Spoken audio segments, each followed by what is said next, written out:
Hello, everyone. This is Alan Gilman here for the latest edition of TorahBytes Live. We're going to be looking at this week's Torah portion, actually the half Torah portion.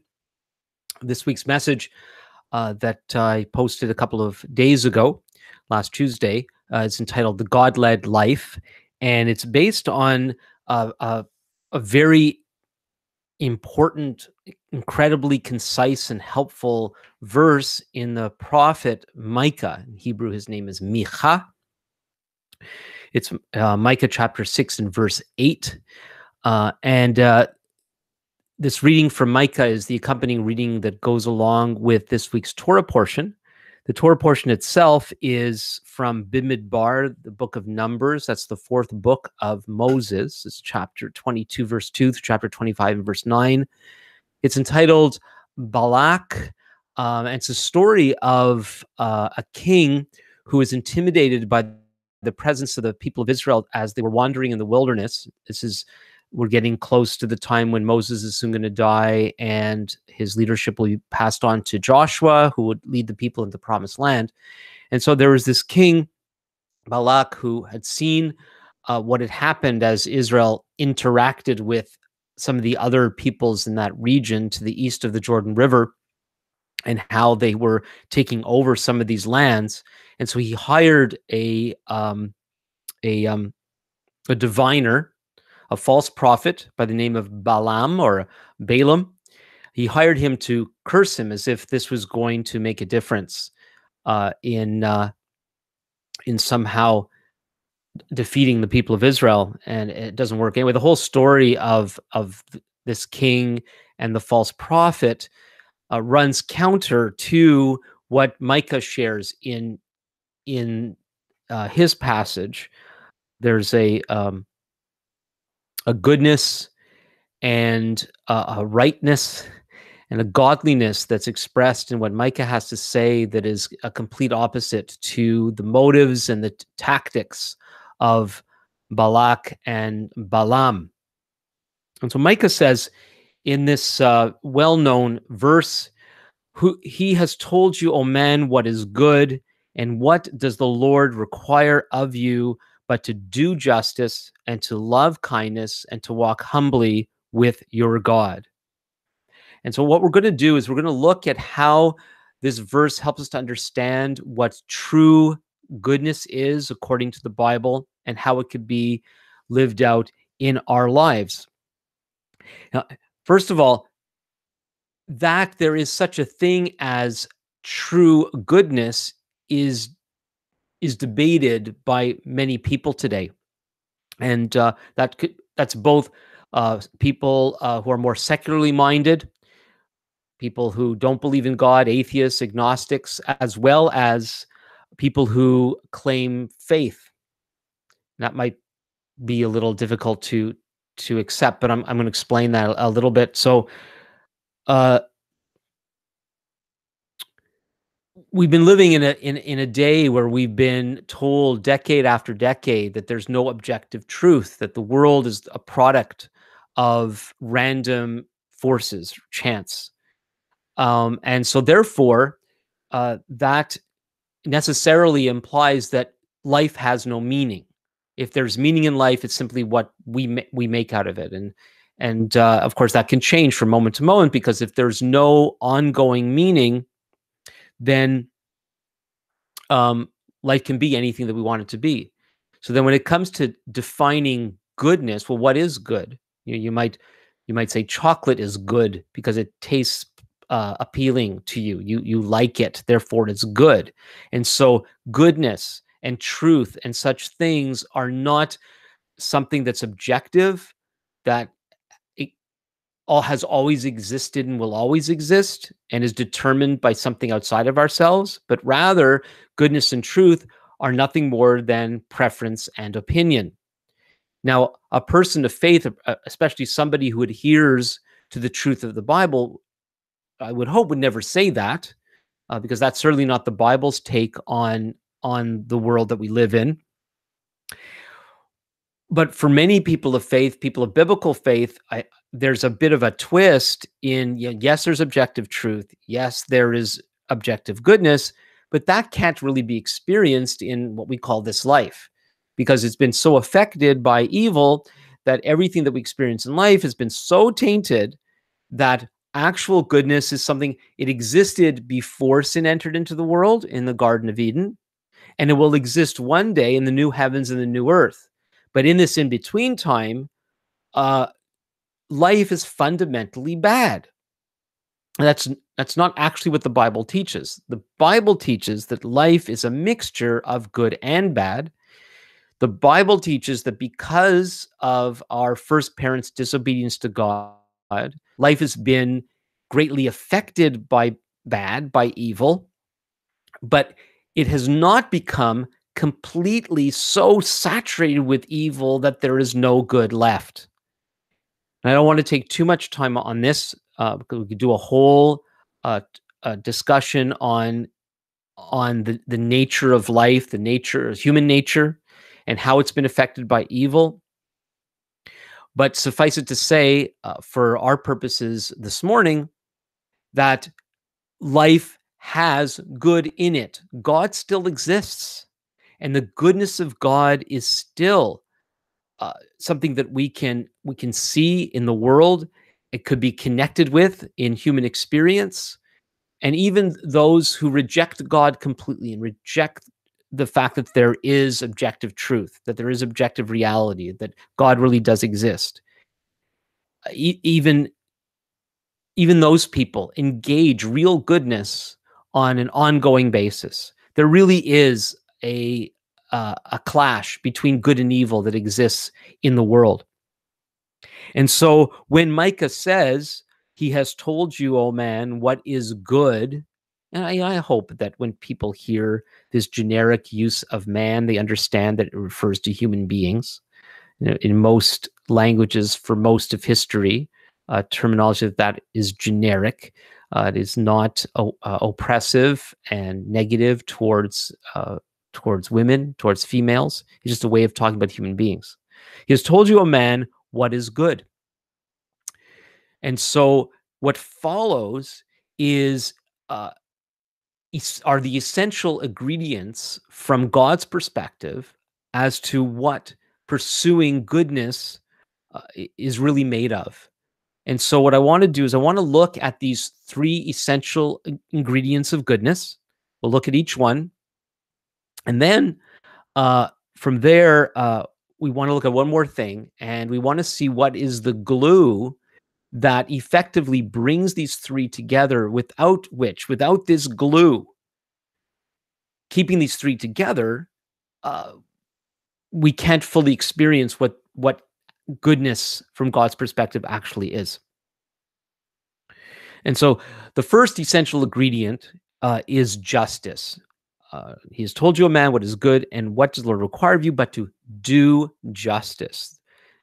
The Hebrew word for justice is mishpat, and it has to do with that which makes things right. Justice is making things right. And it seems to me that in the society at large, it's only more recently that we're hearing about justice. Now, the concept of justice has been around forever. Not that people have always pursued it, but it's not a new concept.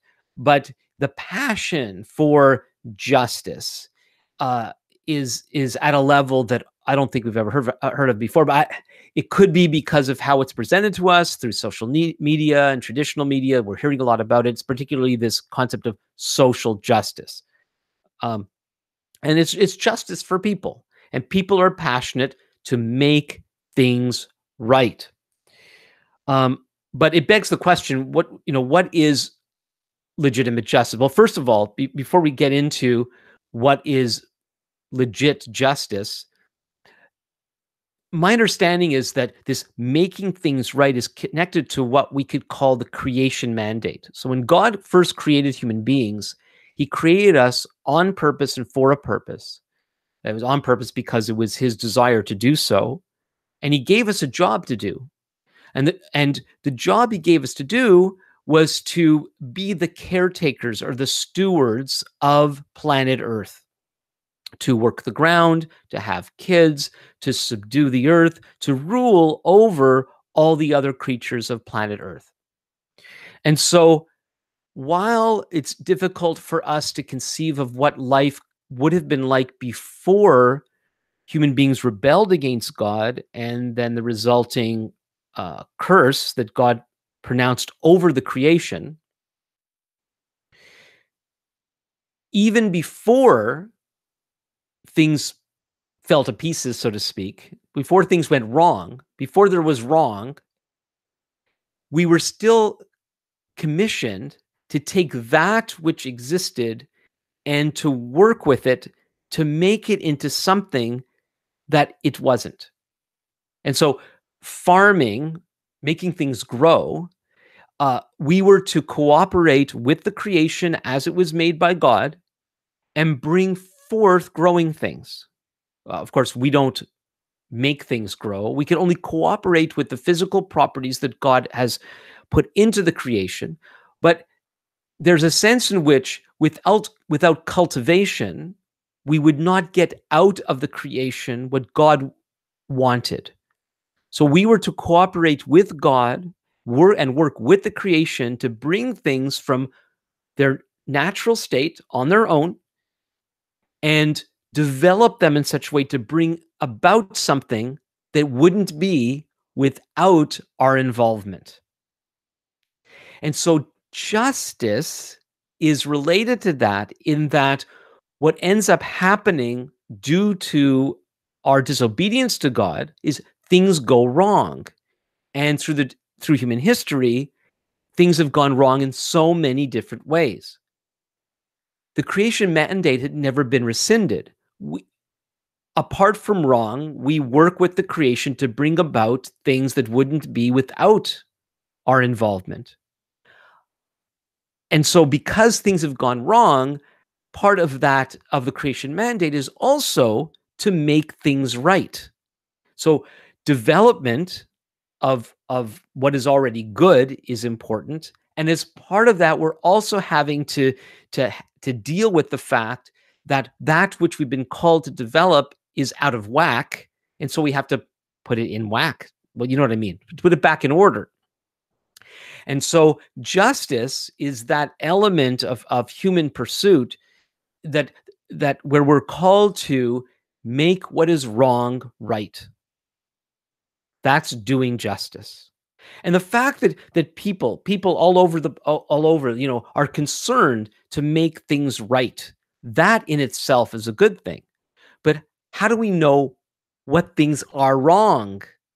I recently did a segment on it's not fair, and that whole that idea that life isn't fair. Outcome of life isn't all equal. And I talked about my experience of being at a track and field day for children, and seeing how some children are graced with greater athletic prowess than other children, and so when they race, it's not fair because people are different. But people differences themselves, that's not unjust. That's just part of the wonderful, true, authentic diversity of the human experience. We all have different gifts and talents, and we've been called to use those differences to make a positive difference in the world. The fact that there are some people who are more able to sing than other people, and there are some people that work with their hands more effectively than other people. There are some people that have greater strength, physical strength, than other people. There are some people that are more empathetic than other people. And in a perfect world, all those gifts and talents would be apportioned out to produce the most beneficial and effective results.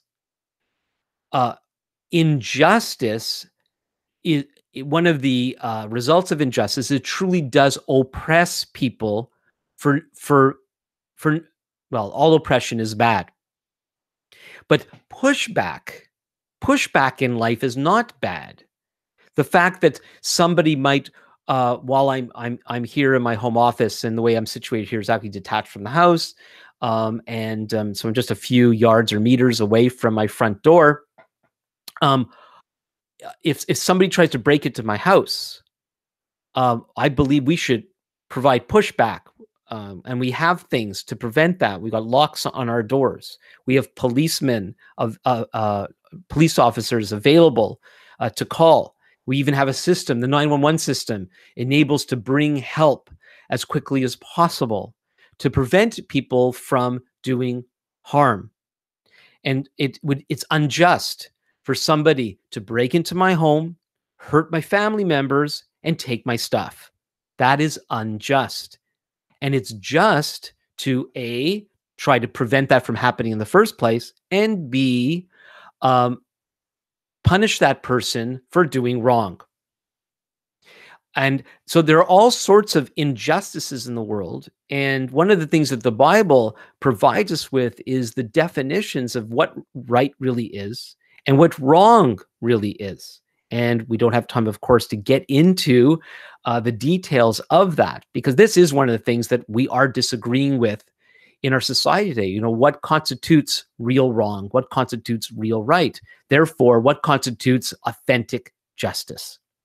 And so that is going to have to be a discussion for another time. And it's something that I try to deal with week by week when I do TorahBytes and my other teaching, as we try to define from a biblical perspective what really is right. Therefore, what really constitutes true justice.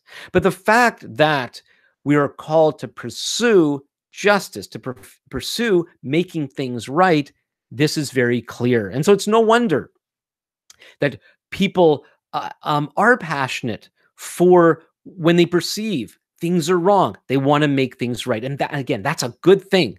That drive to make things right is a good thing. And we need more people involved. This passage, this brief verse, helps us to pursue justice, to pursue making things right in a way that would be most beneficial, most effective for everybody. And so that brings us to the second essential ingredient. In this English translation, this is from the English Standard Version, and it's a very common way to translate this next phrase. So we're called to do justice and to love kindness. The problem, I mentioned this in my TorahBytes post, is to use simply the word kindness is a bit misleading, because it sounds something like just telling people, you know, while you're out there pursuing justice, don't forget to be nice, and nice, gentle, this sort of idea, you know, kindness, you know, carry some candy in your pockets. So when you're at the park and some kids are misbehaving and you're telling them to stop, which rarely happens today.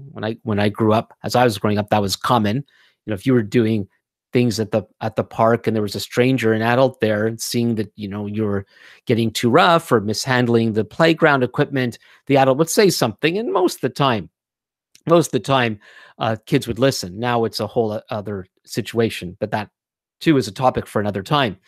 But so to do justice and love kindness sounds like, you know, when you're telling people off, pull out a candy or a lollipop and give it to them and show them that you're not such a bad guy, sort of thing, that you're actually a nice person. But that totally misses the point of what God is saying here through the prophet. This term for kindness is the Hebrew word chesed, and it is a power pack word.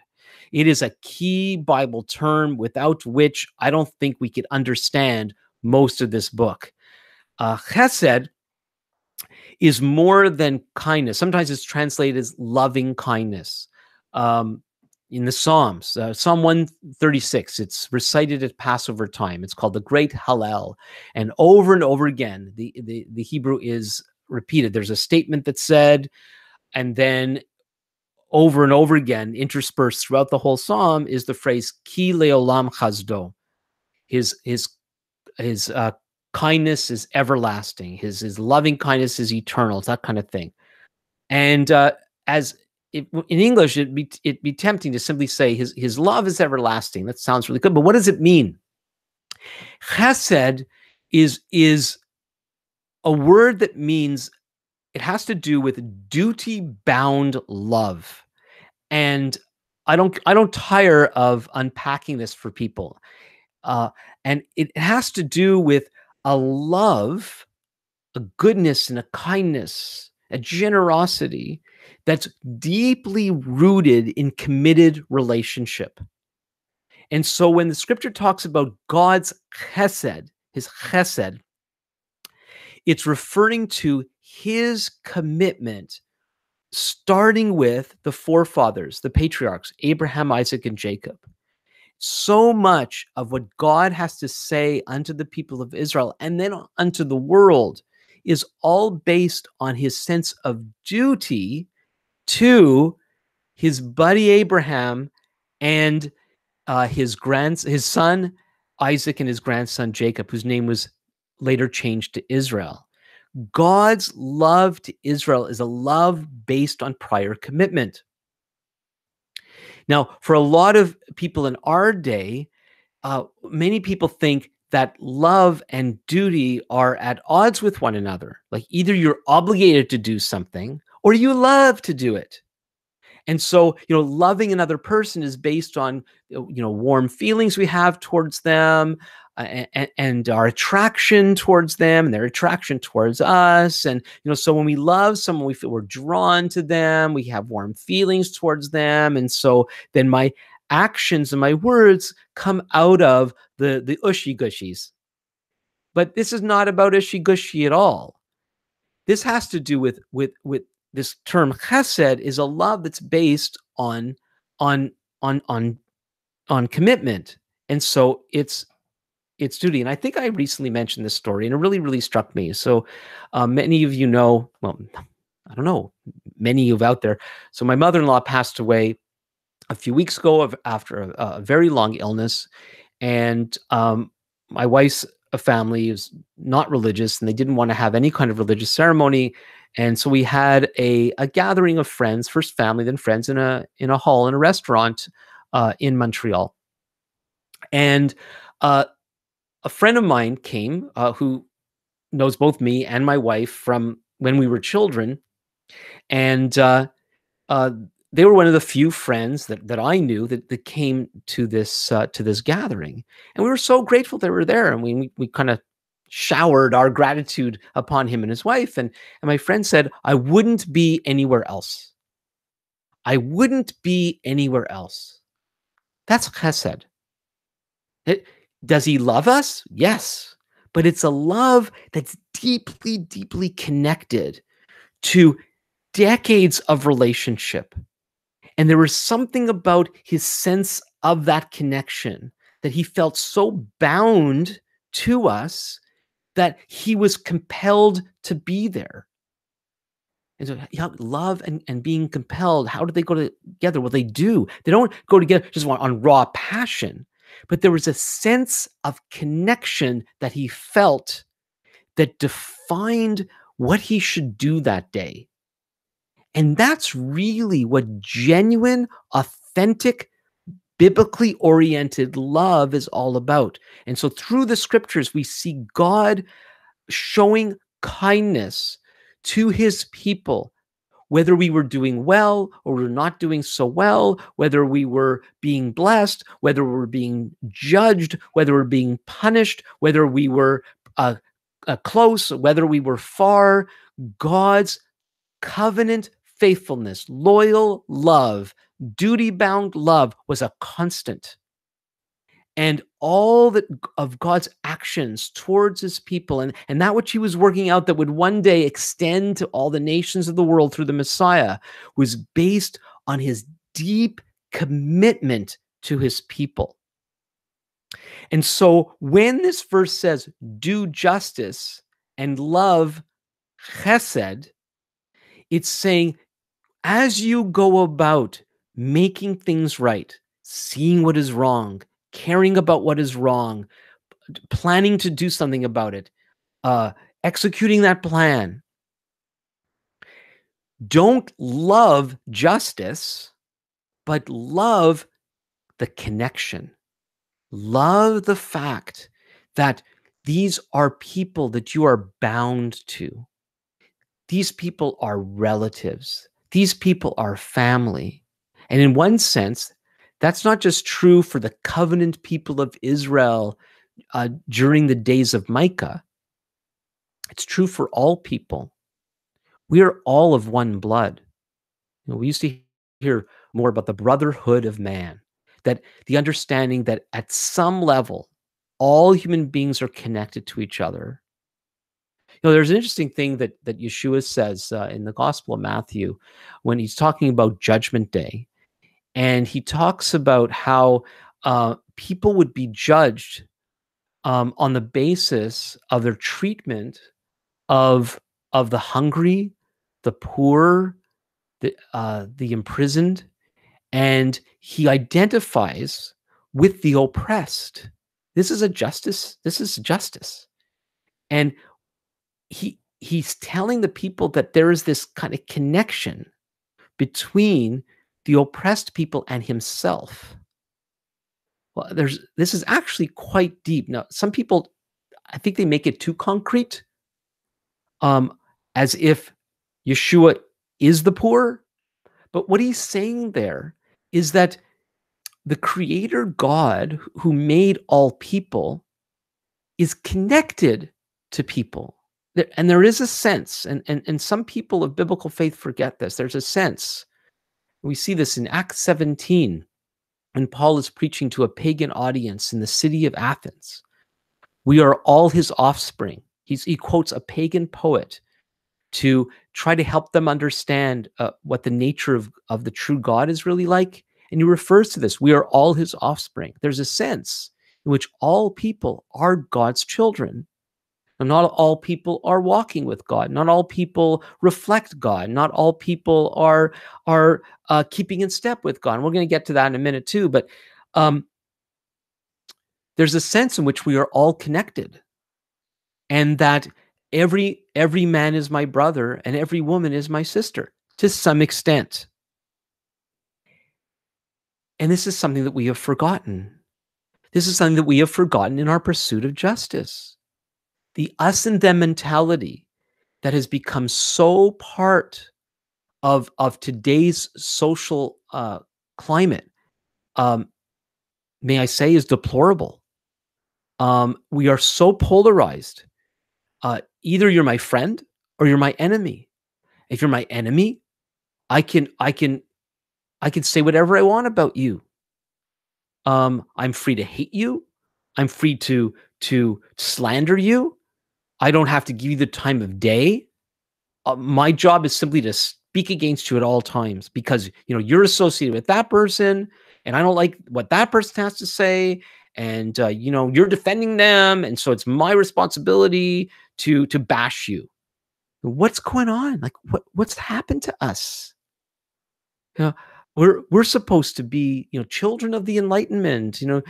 We're the people that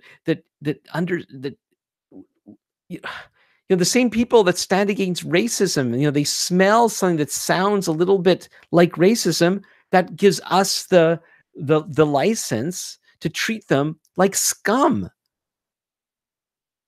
It's deplorable. We want a society of love, of understanding, of sensitivity. Well, if we want it, we need to be examples of it, not try to simply do away with everyone that we think is standing in the way of our grand societal project.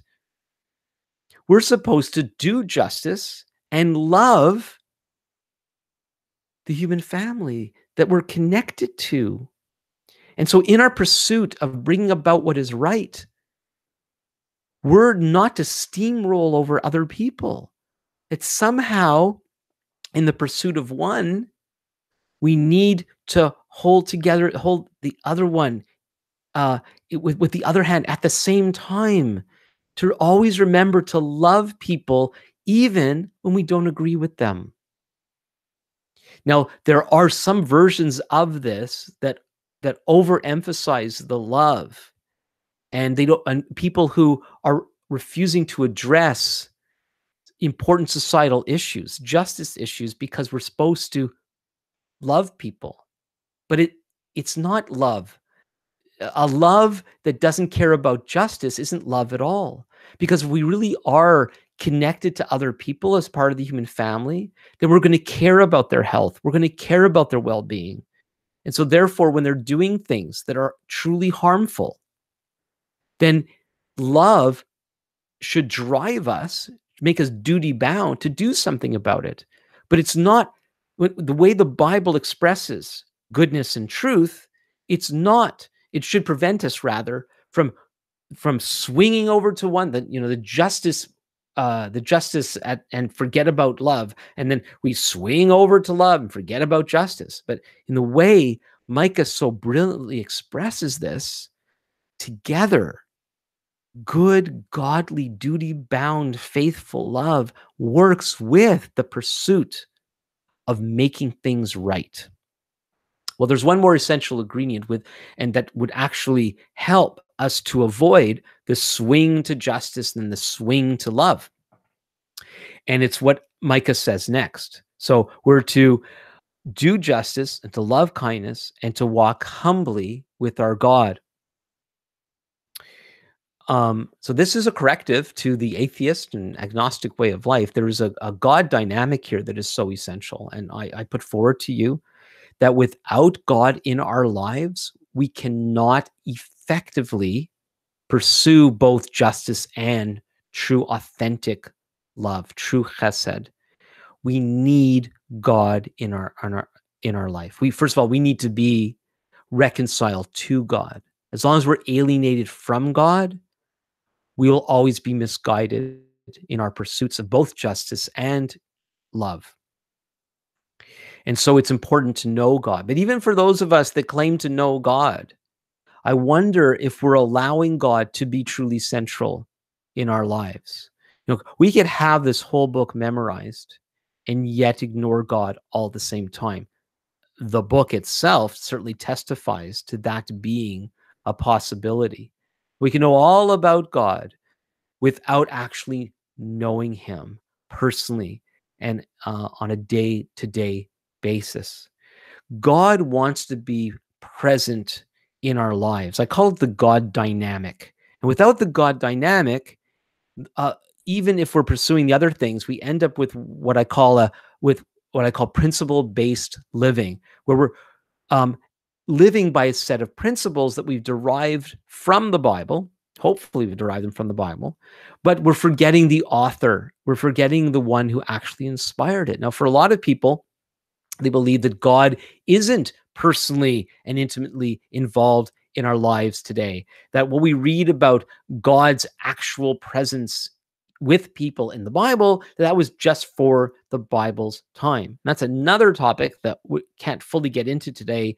All I'm going to say about that is the Bible testifies to the very real dynamic of God that he desires for us to experience in an ongoing way in our lives. And to reject that notion is actually, in my opinion, to reject the Bible. God wants us to live by this principle sorry, there was a noise.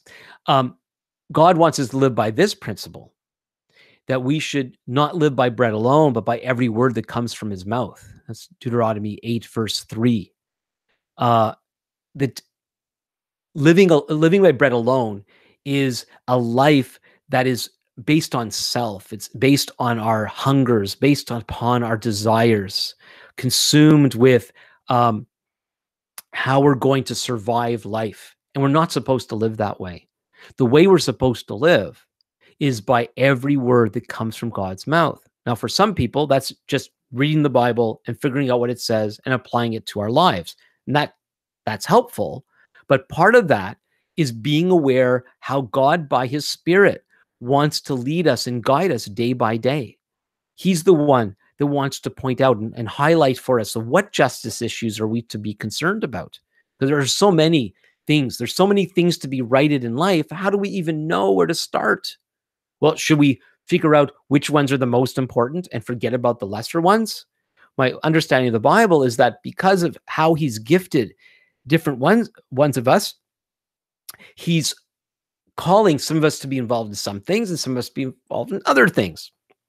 And how do we know what they are? apart from God actually showing us. And I want to encourage you that if you haven't ever or in a long time have asked God what he wants you to do with your life, I would urge you to be open to that, because it's as God is actually involved and leading us that it is then the love that we express is a love that's truly inspired and led by him, and the justice that we're pursuing is that which he has apportioned to us to do.